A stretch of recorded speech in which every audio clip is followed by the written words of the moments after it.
Bonjour, donc dans ce second épisode de notre série sur l'histoire des Jeux Olympiques, nous allons aborder les Jeux Olympiques de 1896 qui sont les premiers Jeux Olympiques modernes se tenant à Athènes. Étant donné que l'ancien site des Jeux Olympiques était trop isolé et pas assez développé, on a décidé que ce serait Athènes qui serait la nouvelle ville hôte de ces Jeux Olympiques modernes. Dans le même esprit que les Jeux de l'Antiquité, tous les compétiteurs étaient des hommes. À la différence du fait qu'avant, les compétiteurs venaient principalement de la Grèce, cette fois-ci on voit aussi des gens provenant de l'Allemagne, de la Grande-Bretagne et de la France. C'est lors de ces jeux qu'on joue pour la première fois l'hymne olympique, une composition de Spyros Samaras et de Kostis Palams. Il sera officiellement adopté en 1958. 14 nations ont donc participé à ces jeux qui se tiennent du 6 au 15 avril, ce qui nous donne un total de 241 participants qui sont tous des hommes. Pierre de Coubertin, fervent défenseur de l'activité physique, s'était tissé un réseau d'influence pour pouvoir parvenir à ses fins, soit de relancer les Jeux Olympiques. Pierre de Coubertin déclarait d'ailleurs « L'olympisme n'est point un système, c'est un état d'esprit. Les formules les plus diverses peuvent s'en pénétrer, et il n'appartient ni à une race ni à une époque de s'en attribuer le monopole exclusif. » Malheureusement, tout comme bien des visionnaires, il demeurait aveugle sur certains points. Même si pour lui le sport est une façon de se perfectionner, il demeure fermement opposé à la participation des femmes dans des compétitions d'athlétisme de haut niveau.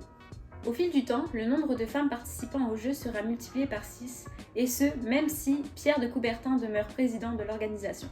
Les épreuves des Jeux modernes ont été bien évidemment adaptées au contexte de l'époque.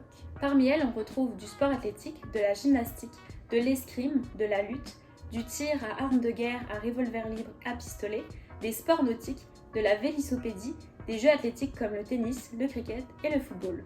En bref, les jeux évolueront au fil du XXe siècle, et ce, en fonction de divers facteurs comme économiques, techniques ou politiques. En effet, les jeux se professionnaliseront, deviendront plus inclusifs et accueilleront de nouveaux sports avec le temps. Les prochains Jeux se tiennent à Paris en 1900 dans le cadre de l'Exposition universelle. Ces Jeux avaient comme particularité le fait que des femmes pouvaient participer à la fois en équipe mixte, mais également individuellement. On pouvait y retrouver des associations d'athlètes de différentes nations pour former une même équipe dans plusieurs sports comme le tennis, le football, le polo, l'aviron et même le tir à la corde. Les premières femmes à apparaître dans les Jeux modernes sont Madame Brouy et Mademoiselle Ognier, toutes deux faisant partie de l'équipe de France de croquet. Parmi les 1066 athlètes à participer aux Jeux cette année-là, 6 d'entre eux seulement étaient des femmes. Elles pouvaient pratiquer de façon individuelle le golf et le tennis, qui sont plutôt des sports bourgeois. Les plus connus étaient Charlotte Cooper, joueuse de tennis anglaise, médaille d'or féminine, et l'américaine Margaret Abbott, championne olympique au golf. On pouvait aussi retrouver des femmes dans des épreuves mixtes, comme l'équitation, le croquet ou la voile. Le développement du sport féminin entraîne beaucoup d'hostilité. En 1929, Pierre de Coubertin écrit « Quant à la participation des femmes aux Jeux, j'y demeure hostile.